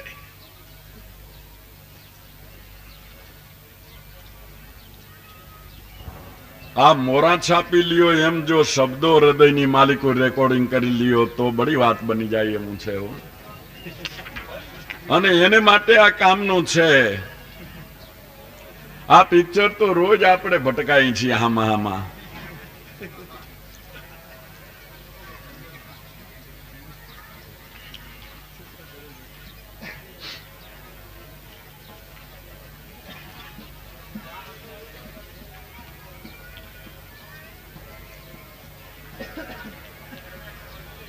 હવે પરીક્ષિત રાજા પૂછે છે, એક છેલ્લી વાત કહી દઈએ આપણે, પછી કથા પૂરી કરીએ. હે મહારાજ, આવી રીતે સુખ દુઃખના ભોગની વિચિત્રતા આ જગતની માલિકો શા કારણથી બની છે તે જાણવાની અમારી ઈચ્છા છે. ત્યારે સુખદેવજી કહે, સાત્વિક શ્રદ્ધાથી જે માણસ કર્મ કરે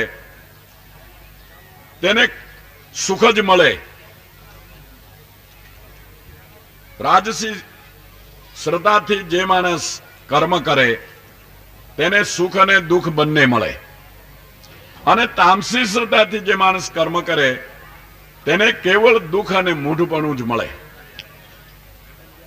હવે અનાદિકાળની અવિદ્યાને લીધે થતી ઈચ્છાઓના પરિણામરૂપ જે હજારો નરકો છે તેઓમાંથી ઘણા ખરાનું વર્ણન અમે આપશું, તે તમે સાવધાન થઈને સાંભળો. પરીક્ષિત રાજા પૂછે છે કે હે મહારાજ, જેને નરક કહેવામાં આવે છે તે શું કોઈ ધરતી ઉપરની જગ્યાઓ છે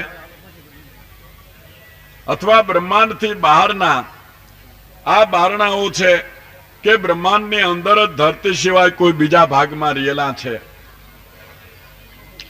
ત્યારે સુખદેવજી કહે છે, એ નરકો ત્રિલોકની અંદર જ રહેલા છે, આય નાય છે, બીજે ક્યાંય નથી કે છે. એ જગ્યા દક્ષિણ દિશામાં પૃથ્વીની નીચે અને જલની ઉપર છે. જે દિશામાં અગ્નિશ્વાત વગેરે પિતૃઓના ગણો ખરા અંતગણથી પોતાના વંશજોને સાચા આશીર્વાદ આપી રહ્યા છે. કેટલાક વિદ્વાનો ત્યાં 21 નરક કહે છે, એવી ગણતરી આપે છે. એ નરકોનો અનુક્રમ તેઓના નામ, રૂપ અને લક્ષણ પ્રમાણે અમે તમને કહી સંભળાવીએ છીએ. પેલું તામિશ્ર, અંધતામિશ્ર, રૌરવ, મહારૌરવ, કુંભીપાક, કાલસૂત્ર, અસીપત્રવન, સુકર, અંધકૂપ, ક્રમી ભોજન, સંદર્શ, તપ્તસુમ્રી, વજ્રકંઠશાલમલી, વૈતરણી, પુયોદ, પ્રાણરોધ, વિશેષન લાલાભક્ષ, સારમયોદન, અવિચી અને અહિપાન, એ 21 નરકો ગણવામાં આવ્યા છે. ક્ષારકર્મદ, રક્ષોગણ ભોજન, શુલપ્રોત, અવટ નિરોધન, પર્યાવર્તન અને સૂચિમુખ એવા નામના બીજા પણ 7 ગણવામાં આવે છે. એ 28 નરકો અનેક પ્રકારના દુઃખ ભોગવવાની જગ્યાઓ છે. તેમાં જે માણસ પારકા ધન સંતાન કે સ્ત્રીનું હરણ કરે છે તેને અત્યંત ભયાનક યમદૂતો કાલપાસથી બાંધીને બલાત્કારથી તામિશ્ર નામના નરકમાં નાખે છે. એ નરકમાં ખાવા ન દેવું, પાણી પીવા ન દેવું, દંડથી પ્રહાર કરવો, તિરસ્કાર કરવો ઇત્યાદિ દોષોથી યમદૂતો પીડાતો જીવ અંધકારમય સ્થાનકમાં એકદમ મૂર્છા પામી જાય છે. એવી રીતે જે માણસ પતિને છેતરીને તેની સ્ત્રી વગેરેનો ભોગ કરે છે તેને અંધતામિશ નામના નરકમાં નાખે છે.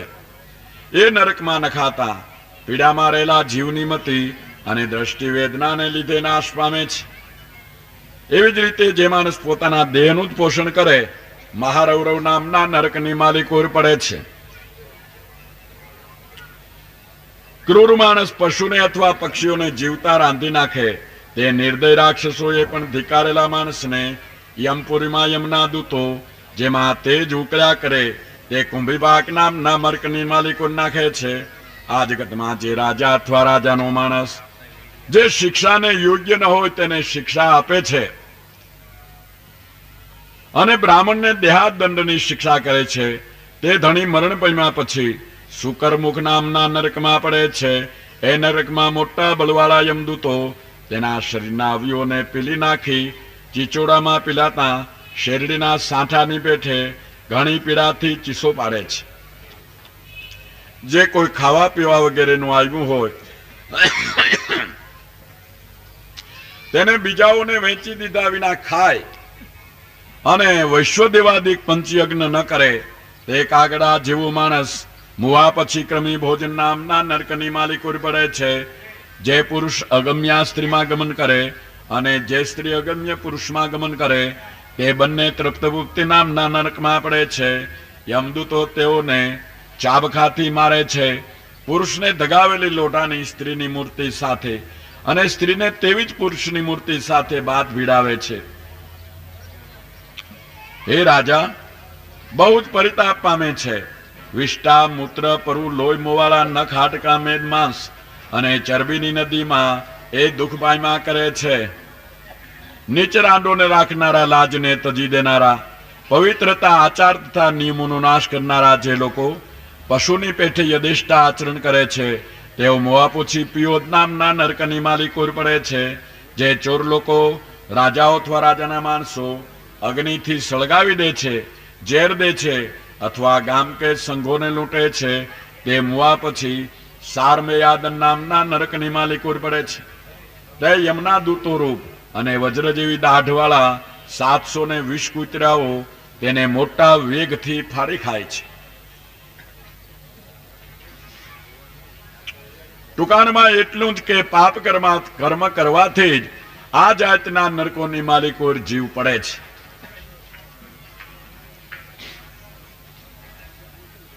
જે લોકો અહીં ઊંડા ખાડા, કોઠીઓને, ગુફા વગેરેમાં પ્રાણીઓને રૂંધી મૂકે છે, કેટલાયને પોપટ પાળવાનો મોહ હોય, કેટલાય ચકલા પાળે છે, કોઈ બીજા ઉંદર ઇત્યાદિકને પૂરી રાખે છે, પણ એમાંય મહાપાપ રહેલું છે.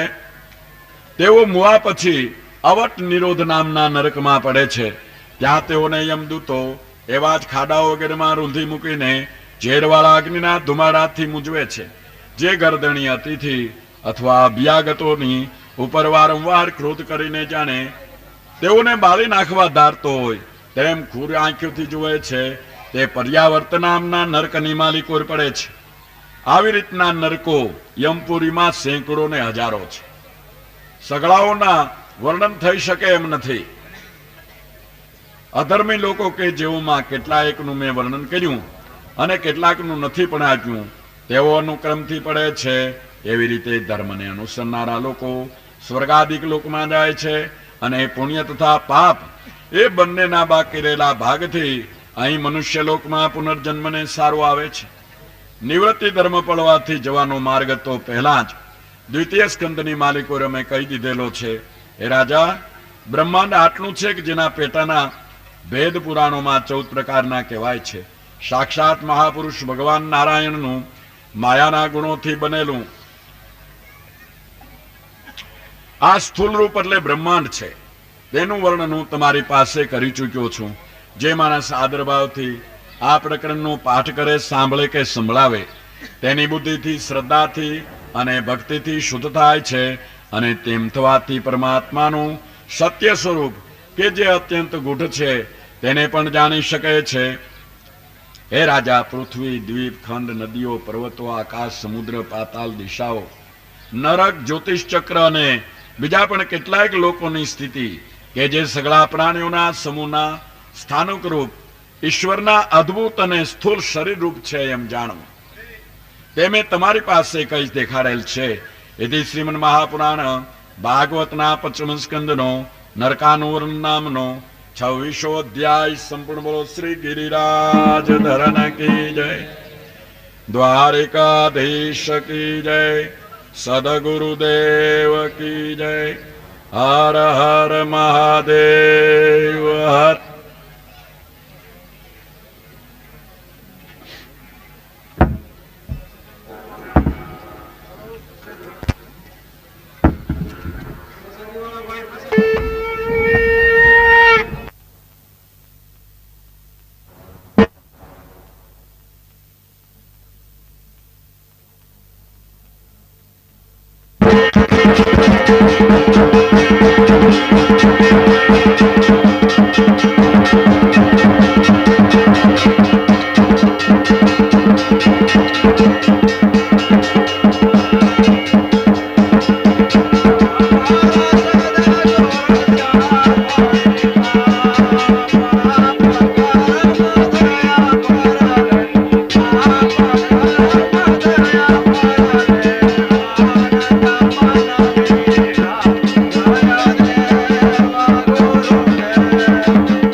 સનાતન ધર્મની જય, ઓજની જય, પેરની જય, ગુરુદેવની જય. માઇક બંધ કરો. માઇક બંધ કરો.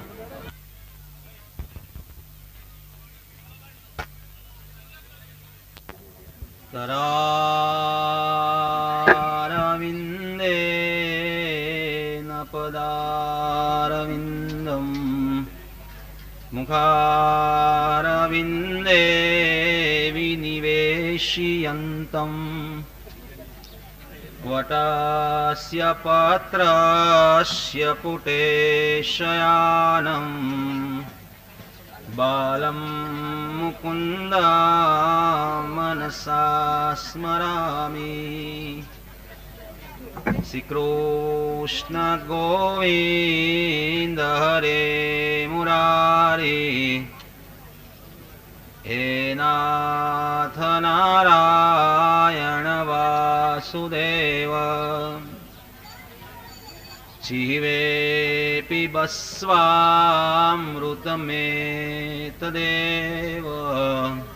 गोविन्द दामोदर माधवेति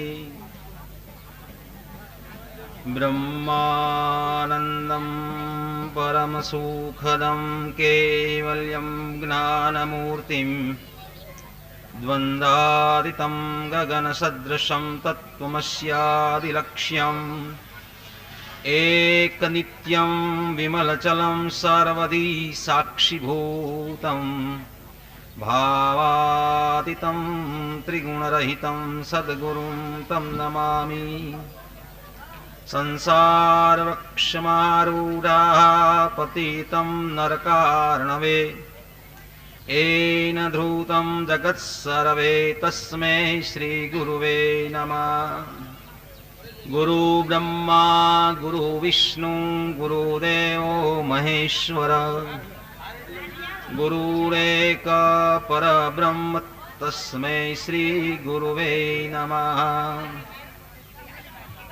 अज्ञानं तिमिरान्धस्य ज्ञानाञ्जनं शलाकया चक्षुर्मिलितं येन तस्मै श्रीगुरुवे नमः अखण्डमण्डलाकारं व्याप्तं येन चराचरं तत्पदं दर्शितं येन तस्मै श्रीगुरुवे नमः ज्ञानशक्तिसमारूढं तत्त्वमाला विभूषितं मुक्तिमुक्तिप्रदातारं तस्मै श्रीगुरुवे नमः बोलो श्री सद्गुरुदेवनी जय लाभेश्वरनाथनी जय ओम नमः पार्वती पतये हर हर महादेव हर ओम नमस्तुभ्यं भगवते वासुदेवाय धीमहि प्रद्युम्नाय निरुद्धाय नमः शंकरषणाय च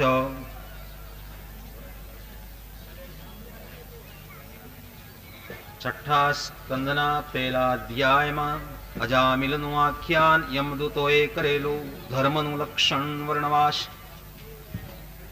श्री गणेशाय नमः राजा पूछे छे के हे ब्रह्मन तमे मने निवृत्ति मार्ग कयो जे मार्ग थी ब्रह्मा साथे मोक्ष थाय छे पण पाछो संभोगने माटे देहना आरंभनो प्रवृत्ति मार्ग थाय छे अधर्मथी घणा नरको भोगववा पड़े छे ते निमित्ते प्रियवतने उत्तानपादनो वंश अने तेना चरित्रो द्वीप खंड समुद्रो पर्वतो वनस्पति स्थान भूमंडल ग्रह पातालादीनु लक्षण जे भगवाने सर्ज्यु मैं तमारा पवित्र मुखथी सांभळ्यु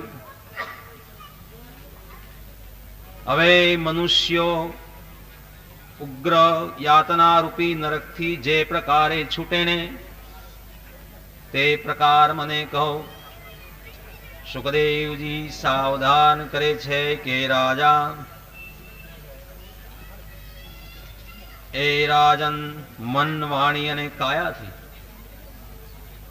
मन वाणी अने काया थी करेला पापनु प्रायश्चित न करे ने तो नरकमा पड़े छे माटे पापना नाशने माटे प्रायश्चित करवू राजा पूछे छे कि प्रायश्चित करी पाछो पाप करे ते हाथीना स्नाननी माफक व्यर्थ छे सुखदेवजी कहे छे कि राजा तमे सत्य कहूं કર્મથી કરેલા પ્રાયશ્ચિતથી પાપનો સમૂહ નાશ ન થાય, પણ ખરું પ્રાયશ્ચિત તો જ્ઞાનથી થાય છે. સત્સંગથી પ્રાયશ્ચિત થાય, જ્ઞાન માર્ગથી થાય. હે રાજા, પથ્યાદથી વ્યાધિ વધતો નથી, પણ તત્વજ્ઞાનથી ધીમે ધીમે સમર્થ થવાય છે. કોઈ તપસ્વી બ્રહ્મચર્ય, ક્ષમ, દમ, તપ, ત્યાગ, શ્રદ્ધાવાળા અને ધર્મ જાણવાવાળા ધીર પુરુષો પાપનો નાશ કરે છે. જેમ અગ્નિ વાંસને બાળે છે ને તેમ. પરંતુ કેવળ ભક્તિ વિના સંપૂર્ણ પાપનો નાશ થતો નથી. જેમ ઝાકળ સૂર્યના તાપથી મટે છે, ભગવાન શ્રી કૃષ્ણને અર્પણ કરેલા પાપ જેવા શુદ્ધ થાય છે, તેવા તપ આદિથી તતાંથી નારાયણ પરાયણ સાધુઓ પાપીને પવિત્ર કરે છે. તે પ્રાયશ્ચિત નારાયણપણા પરાંગ મુખને પવિત્ર કરતા નથી. જેમ મદિરાનો ઘડો ગંગાજળથી શુદ્ધ થતો નથી. પરમાત્માના ચરણારવિંદમાં એક જ વખત જે મન જોડે છે, એને સપનામાં પણ દૂતના દર્શન થતા નથી. જેના પર વિષ્ણુ અને યમના દૂતનો સંવાદ કહો છો એ રાજા, તે તમે સાંભળો. પૂર્વે કનોજ શહેરમાં અજામિલ નામનો એક બ્રાહ્મણ દાસીના સંગથી દૃષ્ટ થયો. ચોરી, જુગાર, કુવૃત્તિથી કુટુંબનું પોષણ કરતો 88 વર્ષનો કાળ ગયો. ત્યાં એને 10 પુત્રો થયા. હે રાજા, આ અજામિલે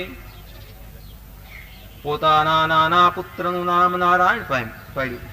તે વૃદ્ધ થતા બાળકના મધુર અવાજમાંથી સ્નેહથી બંધાઈને હર્ષ પામેલો. કાળને જાણી શક્યો નહીં. આ પ્રમાણે મૃત્યુકાળ આવતા નારાયણ બાળકમાં બુદ્ધિ ગઈ. પોતાને લેવા આવેલા 3 ભયાનક પુરુષોને જોઈ વ્યાકુળતાથી બાળક નારાયણને અજામિલ બોલાવા લાગ્યો. નારાયણ નારાયણ. મરતી વખતે હરિભગવાનનું કીર્તન સાંભળી જલ્દી વિષ્ણુના દૂત આવ્યા અને યમના દૂતોને અજામિલને લઈ જતા એને વાર્યા. ત્યારે યમદૂતોએ કહ્યું કે અમે ધર્મરાજાની આજ્ઞાથી આવ્યા છીએ. તમે અટકાવનારા કોણ છો? ક્યાંથી આવ્યા છો? તમે કોઈ દેવ કે સિદ્ધ લોકો છો? તમે કમળની પાંખડી સરખી આંખો વાળા, પીળા વસ્ત્રો, કીટ, કુંડળ, શંખ, ચક્ર, ગદા, પદ્મ ધારણ કરેલા 4 દૂતો છો. 4 ભુજાવાળા છો. પોતાની ક્રાંતિથી દિશાઓનું અંધારું મટાડી અજવાળું કરો છો. તે તમે અમને શા માટે અટકાવો છો? સુખદેવજી કહે છે કે રાજા, આ પ્રમાણે યમના દૂતોનું બોલવું સાંભળી ભગવાનના પાર્ષદો હસીને બોલ્યા. ભગવાનના પાર્ષદો કહે છે કે તમે તો ધર્મરાજાના પાર્ષદો છો, તો ધર્મનું જે તત્વ છે તથા ધર્મનું જે લક્ષણ છે, અમને કહો કેવા પ્રકારના અપરાધીને તમારે દંડ યોગ્ય છે? આ સાંભળી અને યમના દૂતો કહે છે કે વેદમાં જે કરવાની આજ્ઞા કરી છે તે ધર્મ છે, અને જે કરવાની મનાઈ કરી છે, મનાઈ વેદે કરી છે, એનું નામ ધર્મ છે. વેદો નારાયણના શ્વાસથી પોતાની મેળે ઉત્પન્ન થયા છે, એમ મેં સાંભળ્યું છે. જે સ્વરૂપે વર્ણાશ્રમ સત્વ, રજ અને તપથી રચાયો છે. સૂર્ય, અગ્નિ, આકાશ, વાયુ, ગાયો, ચંદ્ર, સંધ્યા, રાત્રિ, દિવસ, દિશા, જલ, પૃથ્વી, કાળ, સ્વધર્મ, આ 14 દેહના અને પાપ પુણ્યના સાક્ષી છે. તે જે જાણે છે તે શુદ્ધ છે, અને ન જાણે ને તે દંડને યોગ છે. દેહધારી કોઈ કર્મ વિના નથી. કર્મથી અવશ્ય પાપ થાય છે, તેથી સર્વ દંડને યોગ્ય છે.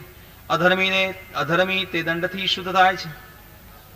હે દેવમાં મુખ્ય, જન્માંતરે સુખ દુઃખને પામી ધર્મ અધર્મ ના ફળને ભોગવે છે. આમાં યમયંતર્યામી છે. તે જીવના ધર્મ અધર્મયુક્ત પૂર્વરૂપને જુએ છે. અજ્ઞાની જીવને સ્મૃતિનો નાશ થતા પૂર્વાપરને જાણતો નથી. જીવ વિષયને ભોગવે અને હર્ષ શોકને પામે છે. આ જીવ છે, દેહથી સંસારમાં મોહ પામતો છૂટવાનો ઉપાય જાણતો નથી. આ જીવ સ્વભાવથી કર્મ કરે છે. જીવ કર્મવશાત સ્થૂલ અને સૂક્ષ્મ શરીર પામે છે. જીવ પ્રકૃતિના સંગથી સંસારને પામે છે અને ઈશ્વરના ભજનથી સત્સંગથી મોક્ષ પામે છે. વેદપાથી બ્રાહ્મણ મંત્રથી શુદ્ધ થાય છે. અંધકારનો ત્યાગ કરી ગુરુ, અતિથિ, અગ્નિ અને આ પ્રમાણે બુદ્ધનો સેવક એક દિવસ અજામિલ આ પ્રમાણે પિતાની આજ્ઞાથી વનમાં જઈ ફળમૂલ અને સમિધ દર્ભ લઈને પાછો ફરતો હતો. ત્યાં માર્ગમાં મદિરા પાનથી મત એવા શુદ્ર જોડલાને જોયું. એને ગાતા, કીણા કરતા, આલિંગન કરતા જોઈને મોહિત થયો. પોતાના જ્ઞાનથી મનને વશ કરવા સમર્થ થયો નહીં, કામથી વ્યાપ્ત થઈ અને ભ્રષ્ટ થયો. પિતાના દ્રવ્યથી તેણીને ઘરે લઈ આવ્યો. પોતાની નવ યૌવન પરણેલી સ્ત્રીનો અજામિલે ત્યાગ કર્યો. ચોરીથી ધન કમાય અને એનું પોષણ કરવા લાગ્યો. આ શાસ્ત્ર માર્ગનું ઉલ્લંઘન કરીને પાપ કર્યો. તો યમરાજાની આજ્ઞાથી હવે અમે એને લઈ જઈશું અને તે દંડથી શુદ્ધ થશે. આ પ્રમાણે વિષ્ણુના દૂતોએ યમદૂતોના વાક્યો સાંભળીને કહ્યું. વિષ્ણુના પાર્ષદો કહે છે, કહો, દુઃખની વાત છે. ધર્મની સભામાં અધર્મ થાય છે અને નિરપરાધીને દંડાય છે.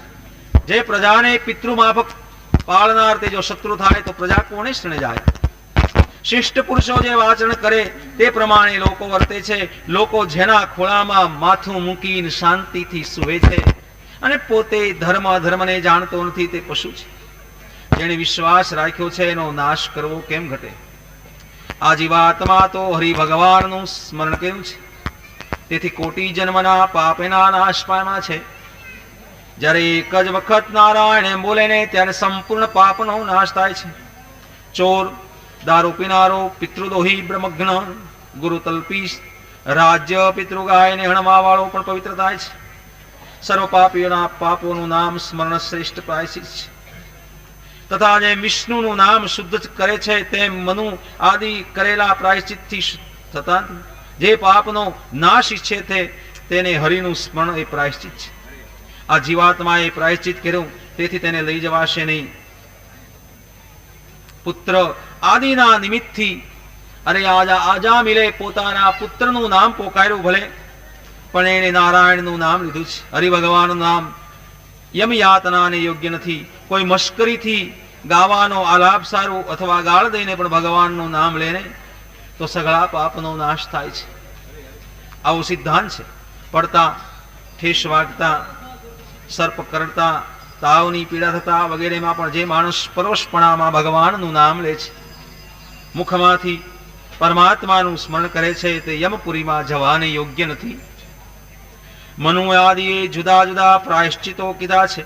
તે તપદાન, જપ્યાદિ પાપનો નાશ કરે છે, પણ વાસના ન હોવાથી અજ્ઞાનથી હરિનું નામ સ્મરણ સંપૂર્ણ પાપનો નાશ કરે છે. જેમ અગ્નિ કાષ્ટને ભસ્મ કરે તેમ, જેમ જાણ્યા અજાણ્યા ખાધેલું ઔષધ આરોગ્ય કરે છે, તેમ નામ મંત્ર પણ છે. સુખદેવજી પરીક્ષિત રાજાને કહે છે કે હે નૃપ, આવા વિષ્ણુના પાર્ષદોનો નિર્ણય સાંભળી યમના દૂતોએ વિપ્રને બ્રાહ્મણને પાશમાંથી મુક્ત કર્યો. યમના દૂતો યમપુરીમાં જઈ પોતાના રાજાને નિવેદન કર્યું. બ્રાહ્મણે પાશલામાંથી મુક્ત થતા વિષ્ણુના દૂતોને નમસ્કાર કર્યા. તેને બોલવાને ઈચ્છતો જાણી અને અંતર ધ્યાન થઈ ગયા. અજામિલ આ સંવાદ સાંભળી આ પ્રમાણે અજામિલે આ સંવાદ સાંભળ્યો. અજામિલે આ સંવાદ સાંભળતા આવી રીતે એને છોડ્યા છે. સર્વ ધર્મ પણ ભગવાનના નામથી તત્ક્ષણ મુક્તિ મળે છે. જેવો મુક્તિને ઈચ્છતા હોય તેણે નામોચ્ચાર વિના બંધનનો નાશ નથી. જે આ ઇતિહાસને ભક્તિથી સાંભળે છે, કીર્તન કરે, તે નરકમાં જતો નથી, પણ વિષ્ણુ લોકમાં જાય છે. મૃત્યુ વખતે અજામિલે પુત્રરૂપી નામ લેતા પરમપદને પામ્યો, તો પછી શ્રદ્ધાથી પામે એમાં શું કહેવું? इति श्रीमद्भागवते महापुराणे षष्ठम स्कन्धे बीजोऽध्याय